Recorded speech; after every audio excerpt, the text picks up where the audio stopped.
देहरादून दौरे पर बीजेपी राष्ट्रीय संगठन महामंत्री बीएल संतोष प्रदेश में संचालित 5 प्रमुख अभियानों की समीक्षा की। प्रदेश प्रभारी दुष्यंत गौतम और प्रदेश अध्यक्ष महेंद्र भट्ट भी रहे मौजूद।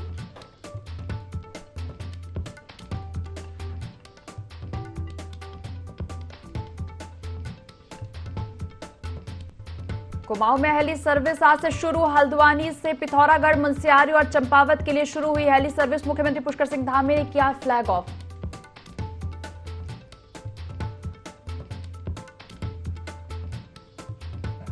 देहरादून पहुंची कांग्रेस महिला की राष्ट्रीय अध्यक्ष अलका लांबा। महिला कार्यकर्ताओं ने किया जोरदार स्वागत। कहा, बीजेपी सरकार में बढ़ रहे महिला अपराध।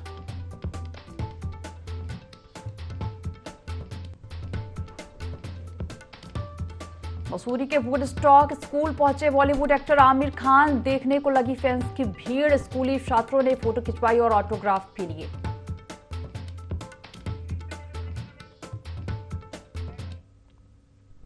देवभूमि लाइव देख रहे हैं आप और मैं हूं आपके साथ दिव्या। बुलेटिन की शुरुआत करेंगे खबरों के साथ। हल्द्वानी के बनभूलपुरा में हुई हिंसा में पुलिस ने 6 और दंगाइयों को गिरफ्तार किया है।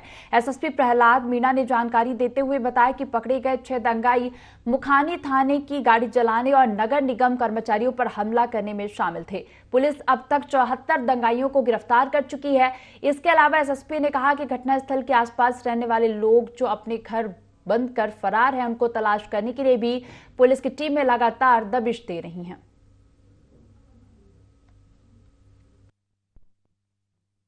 बनपुरा क्षेत्र में जो घटना हुई उसमें की थी। आज 2 एफआईआर में, एक एफआईआर जिसमें मुखानी थाने गाड़ी जलाई गई थी और दूसरी एफआईआर जिसमें नगर निगम के कर्मचारियों के ऊपर हमला हुआ और उनके कुछ सामान को जलाया गया था। इन दोनों मामलों में हमने 3 अभियुक्त और गिरफ्तार किए गए हैं। आज जो मुखानी थाने की जो गाड़ी जलाई गई थी उसमें कुछ लोग सीसीटीवी में हमने फाइंड आउट किए हैं और ये लोग उस टाइम जो आगजनी और जो पत्थरबाजी थी उसमें शामिल थे। बाकी जो 3 लोग हुए हैं, इन लोगों ने मौके पर आके नगर निगम के कर्मचारियों के साथ में धक्का मुक्की की और इनके द्वारा उनके ऊपर पथराव किया गया और जो नगर निगम की संपत्ति। हल्द्वानी के बनभूलपुरा में हुई हिंसा में पुलिस ने 6 और दंगाइयों को गिरफ्तार किया है। एसएसपी प्रहलाद मीणा ने जानकारी देते हुए बताया कि पकड़े गए 6 दंगाई मुखानी थाने की गाड़ी जलाने और नगर निगम कर्मचारियों पर हमला करने में शामिल थे। भाजपा प्रदेश कार्यालय में लोकसभा चुनाव को लेकर महत्वपूर्ण बैठक की गई और इस दौरान भाजपा के राष्ट्रीय महामंत्री संगठन बीएल संतोष, चुनाव प्रभारी दुष्यंत गौतम, भाजपा प्रदेश अध्यक्ष महेंद्र भट्ट के साथ कई पदाधिकारी भी शामिल रहे। बैठक में लोकसभा चुनाव की रणनीति को लेकर चर्चा की गई। साथ ही पार्टी में आने वाले दिनों में किस तरह के कार्यक्रम तय करेगी उस पर भी विचार मंथन किया गया।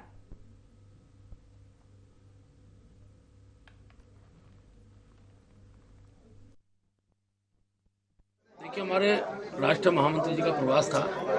बीएल संतोष जी के साथ आगामी कार्यक्रम के स्वरूप का विस्तार पूर्वक हम लोगों ने निश्चय रखा। अभी तक जो कार्यक्रम हुए उनकी रिपोर्टिंग भिन्न कार्यक्रम के संयोजकों द्वारा यहाँ पर प्रस्तुत की गई है।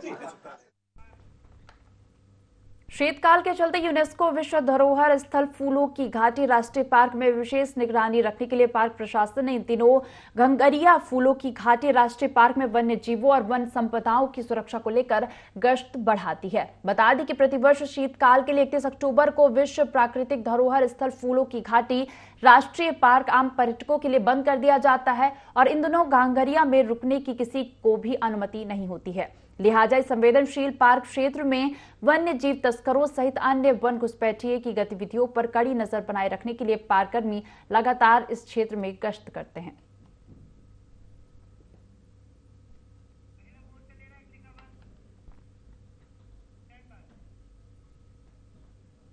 लोकसभा चुनाव को लेकर भाजपा महिला मोर्चा भी बड़े कार्यक्रम करने जा रही है। भाजपा महिला मोर्चा की प्रदेश अध्यक्ष आशा नौटियाल का कहना है कि नारी सशक्तिकरण की दिशा में सरकार महत्वपूर्ण काम कर रही है। उन्होंने कहा कि महिला मोर्चा को 3 कार्यक्रम दिए गए हैं, जिसमें मैराथन दौड़, दूसरा स्कूटी और पदयात्रा करने के साथ ही गांव में जाने का कार्यक्रम रहेगा, जिसमें केंद्र और राज्य सरकार द्वारा किए गए कार्यों को लेकर लोगों से चर्चा की जाएगी। और तीसरे कार्यक्रम में महिलाओं को स्क्रीन के माध्यम से उत्तराखंड सरकार की योजनाओं के विषय में जानकारी दी जाएगी।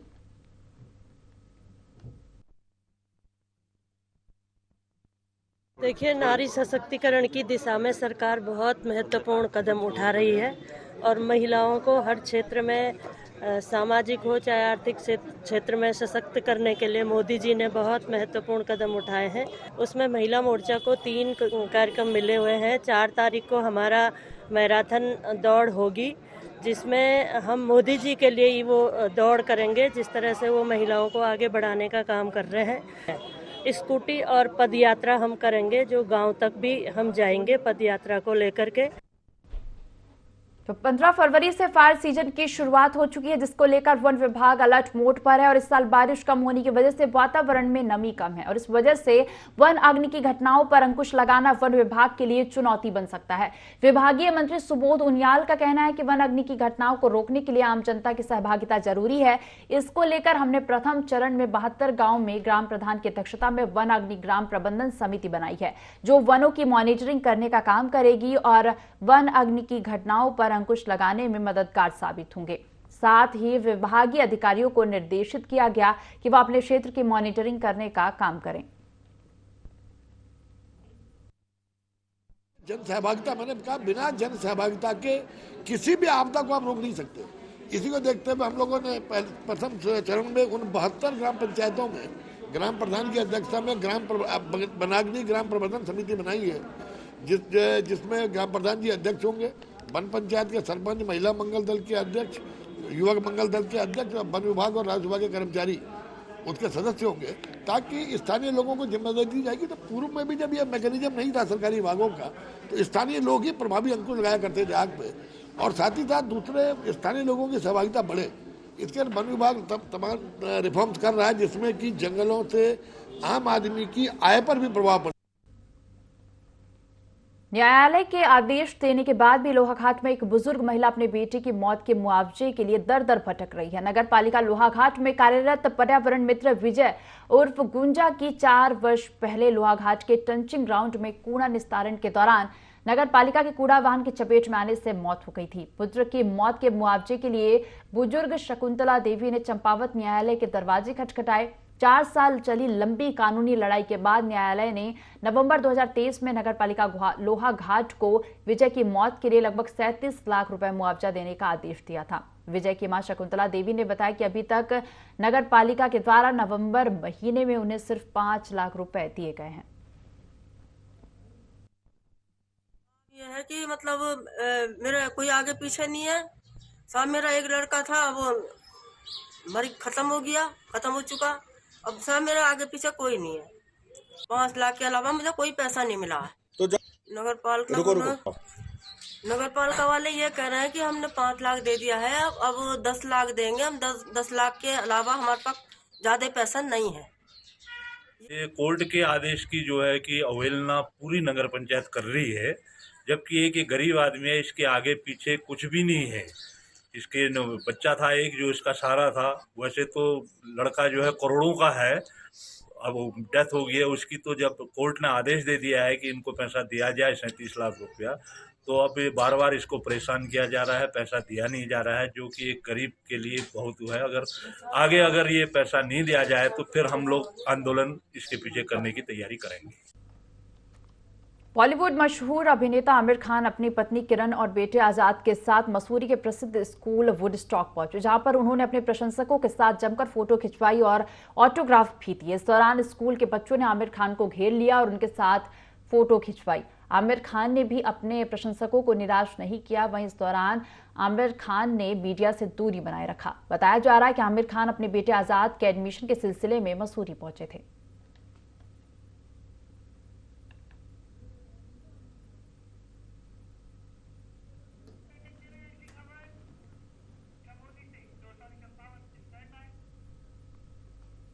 लोहाघाट स्टेशन बाजार में पुलिस द्वारा ग्राहकों के दोपहिया वाहन खड़े न करने देने व चालान करने से व्यापारियों और पुलिस के बीच तनाव की स्थिति बनी हुई थी। व्यापारियों का आरोप था कि पुलिस ग्राहकों के वाहनों को स्टेशन बाजार में खड़े नहीं होने दे रही है और फालतू के चालान कट रही है, जिस कारण उनका व्यापार चौपट हो गया।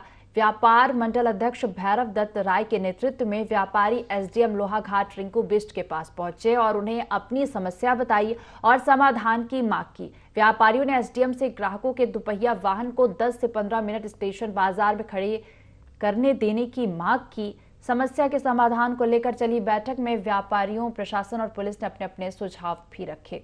एसडीएम लोहाघाट रिंकू बिष्ट ने बताया कि चिन्हित जगह में ग्राहक अपने दोपहिया वाहन सिर्फ तय समय तक खड़े कर सकते हैं।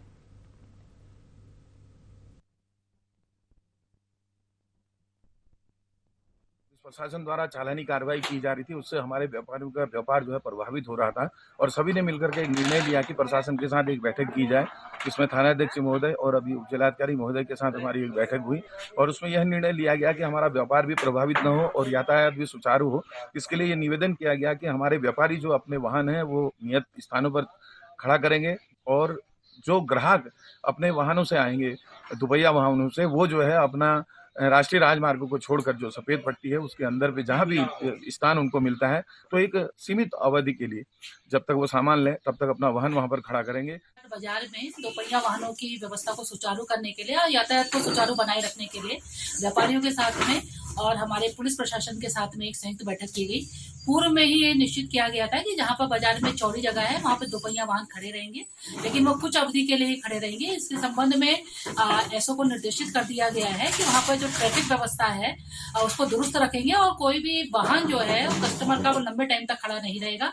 अगर नियत अवधि के बाद में वो वाहन खड़ा रहता है तो उसमें व्यापारी भी पुलिस विभाग को पूरा सहयोग करेंगे ताकि किसी प्रकार की जाम की स्थिति से शहर को निजात मिल सके। हल्द्वानी पहुंचे उत्तराखंड के पूर्व मुख्यमंत्री हरीश रावत ने बनभूलपुरा दंगे की न्यायिक जांच की मांग की। हरीश रावत ने कहा कि इस घटना के पीछे जिन लोगों का भी हाथ हो उनको सजा मिलनी चाहिए। उन्होंने कहा कि भाजपा को तात्कालिक लाभ न देकर राज्य के दीर्घकालिक लाभ को देखना चाहिए। वहीं लोकसभा चुनाव को लेकर पूर्व मुख्यमंत्री ने कहा कि जनता 10 सालों के बाद परिवर्तन का मूड बना चुकी है। 2024 के लोकसभा चुनाव से पहले जैसे भी उथल पुथल का माहौल देश के अंदर चल रहा हो उसका कोई भी असर नहीं पड़ेगा। जनता ने परिवर्तन का मूड बना लिया है और 2024 में कांग्रेस की सरकार बनने जा रही है। न्यायिक जांच की मांग कर रहा हूं तो मैं किसी को पहले कटघरे में नहीं रखूं।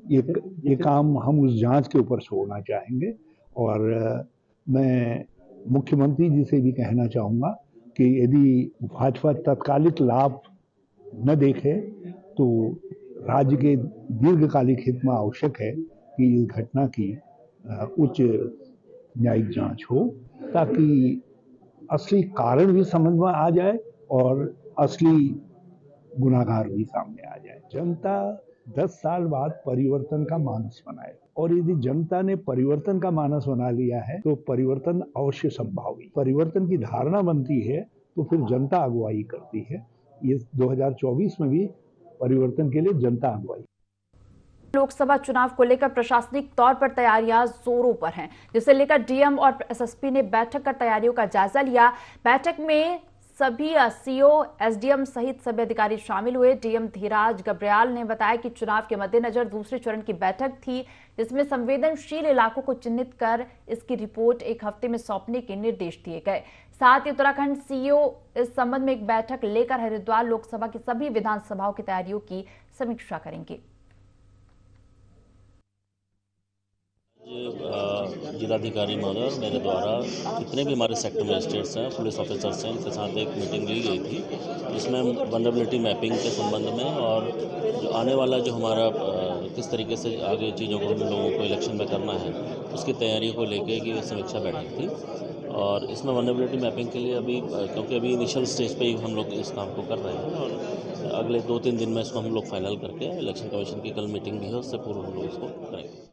क्या तैयारियां हमारी होनी चाहिए इसके दृष्टिगत हमारे जितने भी 11 AROs हैं, जितने COs हैं, ADMs, एडिशनल SPs और सारे SHOs और SOs, उन लोगों की एक मीटिंग हम लोगों ने की है कि कल के दिन में सेंसिटिविटी कितनी हमारे ज़िले में है और उसमें वल्नरेबिलिटी की जो मैपिंग हम लोग करते हैं उसमें क्या प्रोग्रेस है, इसको लेके हम लोगों ने मीटिंग की है। तो दूसरे चरण की मीटिंग आज थी हमारी, कल ये लोग और बैठेंगे, कल और परसों। उसके बाद फिर फाइनल जो मैपिंग इन्होंने करनी है, वल्नरेबल मैपिंग जिसको आप लोग बोलते हैं, तो वो 1 सप्ताह के अंदर हमें दे देंगे। और कल इन्हीं तैयारियों को लेकर भी CEO उत्तराखंड जो है आदरणीय पुरुषोत्तम जी, वो भी अपनी टीम के साथ यहाँ पे आ रहे हैं और पूरे जनपद में जितने भी विधानसभा हैं और साथ में देहरादून की जो 3 विधानसभाएं हमारे हरिद्वार लोकसभा में है, टोटल 14 हमारी विधानसभा है इसमें इसके अंतर्गत आती है, उसकी पूरी समीक्षा करने वाला है। टिहरी में एक कार अनियंत्रित होकर यमुना नदी में जा गिरी। हादसे में 6 लोगों की दर्दनाक मौत हो गई। जानकारी के मुताबिक कार सवार उत्तरकाशी के मोरी क्षेत्र से किसी मरीज को लेकर देहरादून जा रहे थे और इसी दौरान नैनबाग के पास यमुना पुल पर यह हादसा हो गया। घटना की जानकारी के बाद पुलिस और एसडीआरएफ की टीम ने रेस्क्यू कर शवों को बाहर निकाला। तो वहीं सीएम पुष्कर सिंह धामी ने भी हादसे पर गहरा दुख व्यक्त किया है।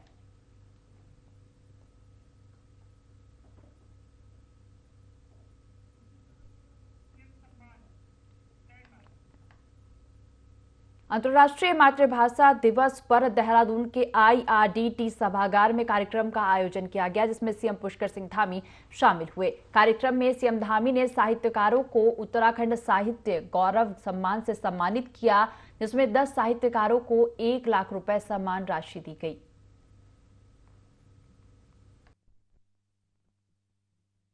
देखिए, सरकार की एक अच्छी पहल है। इससे पहले पिछले साल भी विभिन्न श्रेणियों में 9 साहित्यकारों को सम्मानित किया गया था। इस बार अलग अलग श्रेणियों में 10 साहित्यकारों को सम्मानित किया गया, जिसमें एक गढ़वाली के लिए, एक कुमाऊनी के लिए, एक जौनसारी के लिए, जिनका 60 साल का काम है साहित्य में, उनको सम्मानित किया गया। एक व्यक्ति को उर्दू में, एक को पंजाबी में और अलग अलग विधाओं में 3 लोगों को हिंदी में सम्मान दिया गया है। भाषा संस्थान का जो शुरुआत हुई थी, इसका उद्देश्य यही था कि विभिन्न बोली भाषाओं को बढ़ावा दिया जाए, उनके उत्थान के लिए काम किया जाए और नई पीढ़ी भी जो है भाषा और अपनी बोलियों से पृथक न हो, बल्कि उससे जुड़ करके अपनी संस्कृति के वहाँ के साथ साथ साहित्य और कविताओं के माध्यम से समाज की, देश की सेवा करने का काम करें। तो आज पिछले 2 वर्षों से हम इस पे आगे बढ़े। साहित्य के क्षेत्र में, कविता के क्षेत्र में एक ऐसा स्थापित नाम है जिसके साथ जुड़ करके इसके कैरियर के रूप में काम करें, ताकि लंबे समय तक हमारे साहित्य और हमारी संस्कृति आगे बढ़े। एक अच्छे वातावरण में अच्छे दिन आप जैसे महान कलाकारों को आज ये सम्मान देने का हम सबको अवसर मिला है और सच में ये जो नई शुरुआत हुई है, वास्तव में आप सब लोग एक एक करके कह रहे थे कि बड़ा अच्छा काम हुआ है यहाँ पर, तो निश्चित रूप से इससे हमारा भी प्रोत्साहन हो रहा था, हमारे अंदर भी ऊर्जा का संचार हो रहा था और ये आप सबको सम्मानित करना, ये केवल आपका सम्मान करना नहीं है, ऐसा लग रहा है कि हम स्वयं भी सम्मानित हो रहे हैं, नए नए गीतों का सृजन करते हैं। उसी प्रकार से मेरे मन में है, मैं ये बात आप सबके समक्ष बोल रहा हूँ। अभी हमारे कभी अन्य जो हमारी इस प्रकार की योजनाएं, रचनाएं और नियोजन करने वाली जो हमारी बैठकें होंगी, तो उन बैठकों में भी कहूँगा कि सबको हमको नवाचार की ओर जाना चाहिए और इस दिशा में हमारा भाषा संस्थान बहुत अच्छे तरीके से काम कर रहा है, जिसको आप सबका आशीर्वाद भी मिल रहा है। हम लोग भी लगातार आशान्वित हैं। दिल्ली में किसान आंदोलन की अनदेखी और 16 सूत्रीय मांगों को लेकर डोईवाला से किसान ट्रैक्टर ट्राली के जरिए देहरादून कूच किए, लेकिन पुलिस ने लच्छीवाला टोल प्लाजा पर किसानों को रोक दिया और इस दौरान किसानों और पुलिस के बीच तीखी नोकझोंक भी हुई। किसान यहीं पर धरने पर बैठ गए और जिलाधिकारी को ज्ञापन देने पर अड़ गए। इसके बाद उप जिलाधिकारी अपर्णा ढोंडियाल ने मौके पर पहुंचकर किसानों से उनकी तमाम मांगों को लेकर ज्ञापन लिया।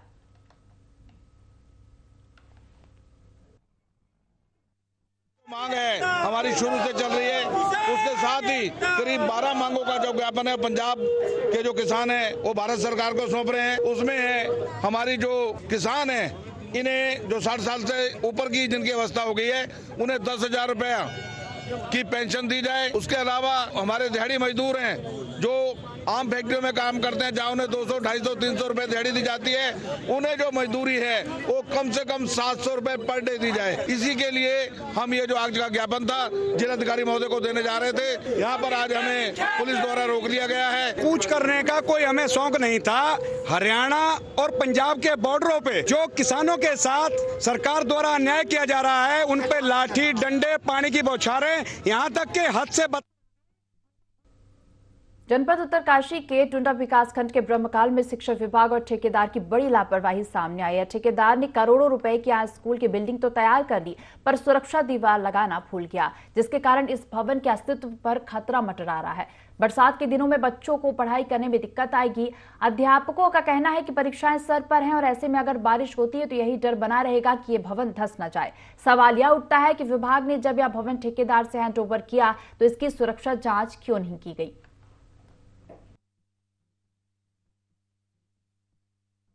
जूनियर सेक्शन है और फिर ये सीनियर सेक्शन है। बच्चे तो बच्चे हैं, हमने सबसे पहले एजुकेशन से पहले उनकी सुरक्षा की बात देखनी है। तो मेनली जब बरसात हो जाती है हम लोगों को यही डर बैठा रहता है कि कब कुछ हो जाए। आपने पीछे की भी हालत देख ली और इस नई बिल्डिंग की भी हालत देख ली है।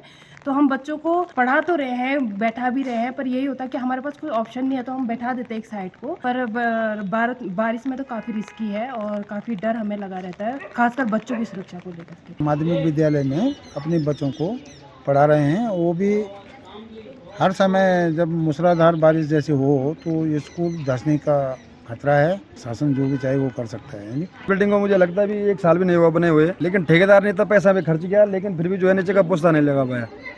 और मुझे लगता है कि अगर ये पुस्ता नहीं लगेगी तो पीछे का सारा कमरा नीचे आ जाएगा। दूसरी बात है, शिक्षा विभाग इतना पैसा पड़ा हो उत्तरकाशी में, लेकिन कोई अधिकारी कोई सुनने के लिए राजी नहीं है। दूसरी बात, यहाँ पे कोई बाथरूम की व्यवस्था नहीं है। राजकीय उच्चतर माध्यमिक विद्यालय है, बालिका राजकीय इंटर कॉलेज ब्रह्मखाल, और यहाँ के बड़े बेहाल हैं। मुझे लगता है कि अगर कोई 2 बारिश तगड़े होगी तो ये पूरा जो है नीचे आ जाएगा ये कमरा। नेशनल हाईवे की जो कटिंग हुई है, इसके कटिंग के कारण हमारा जो वहाँ पे जूनियर विद्यालय है वो क्या है, उसमें पूरा पीछे से जो है स्लाइड हो चुका है। वहाँ पर एक जो है कन्या जूनियर के लिए उच्चतर माध्यमिक के लिए जो है एक बिल्डिंग बनी थी, वहाँ पे विभागीय लापरवाही कही है या ठेकेदार की मनमानी कही है। वो नई बिल्डिंग आज जो है जीर्ण शीर्ण स्थिति में हो चुकी है, और वो बिल्डिंग भी जो है नई बिल्डिंग जो कंस्ट्रक्शन हुआ बिल्कुल असुरक्षित अभी तक जो है। और जैसे सुनने में आ रहा है कि इसमें जो है प्राइमरी पाठशाला के लिए जो है जिला योजना से अभी 2 कमरों की स्वीकृति जो है मिली थी, लेकिन अभी उसका खैर धरातल पे कोई अता पता है नहीं। लेकिन जो अभी वर्तमान जो स्थिति है वो बहुत जो है बदहाल स्थिति में जो है दोनों विद्यालय हमारे वहाँ पर अभी। जनपद उत्तरकाशी का ब्रह्मखाल, जहाँ पे आज मैं खड़ा हूँ, और मेरे पीछे देख सकते हैं कि बिल्डिंग है यहाँ पे बनी हुई। इसको बिल्डिंग को बने हुए महज 1 साल हुआ है, लेकिन ठेकेदार ने इस बिल्डिंग पे इतनी बड़ी मेहरबानी करी है कि इस बिल्डिंग की जो सुरक्षा दीवार है वो यहाँ से ठेकेदार ने लगाई नहीं, जिसके कारण से जो है 1 साल बनी हुई ये बिल्डिंग जो है धंसने की कगार पर। और यहाँ के जो छात्र हैं वो लगातार खतरों के छाए में जो यहाँ पे पढ़ने को मजबूर हैं। जब मेरी यहाँ के टीचरों से बात हुई तो उनका कहना है कि जो यहाँ पे बच्चे हैं वो अपने रिस्क पे यहाँ पे पढ़ा रहे हैं, लेकिन शिक्षा विभाग की एक और बड़ी मेहरबानी की ये जो है बालिका स्कूल है और यहाँ पे जो है शौचालय तक की व्यवस्था नहीं। शौचालय तो है लेकिन गड्ढा नहीं है, वो जो है टूट चुका है कई सालों पहले, लेकिन जो है उसकी भी यहाँ पे व्यवस्था नहीं है। दीपक नोटल, ND24। तो खबर लोहाघाट से है। आगामी लोकसभा चुनाव को देखते हुए और चंपावत जिले में मतदान प्रतिशत को बढ़ाने के लिए डीएम चंपावत नवनीत पांडे के निर्देश पर स्वीप कार्यक्रम के तहत स्वीप नोडल अधिकारी जीवन कॉलोनी ने लोहाघाट से मतदाता जागरूकता वाहन को हरी झंडी दिखाकर रवाना किया। वाहन को रवाना करने के बाद नोडल अधिकारी जीवन कॉलोनी ने बताया कि स्वीप टीम मतदाता जागरूकता वाहन के जरिए लोहाघाट विधानसभा के 3 ब्लॉकों में जाएगी और लोगों को आगामी लोकसभा चुनाव में अधिक से अधिक मतदान करने के लिए प्रेरित करेगी। उन जगहों पर ज्यादा फोकस किया जाएगा जहां 2019 लोकसभा चुनाव में 50% से कम मतदान हुआ था। इस बुलेटिन में फिलहाल इतना ही। आप बने रहिए IND24 के साथ। नमस्कार।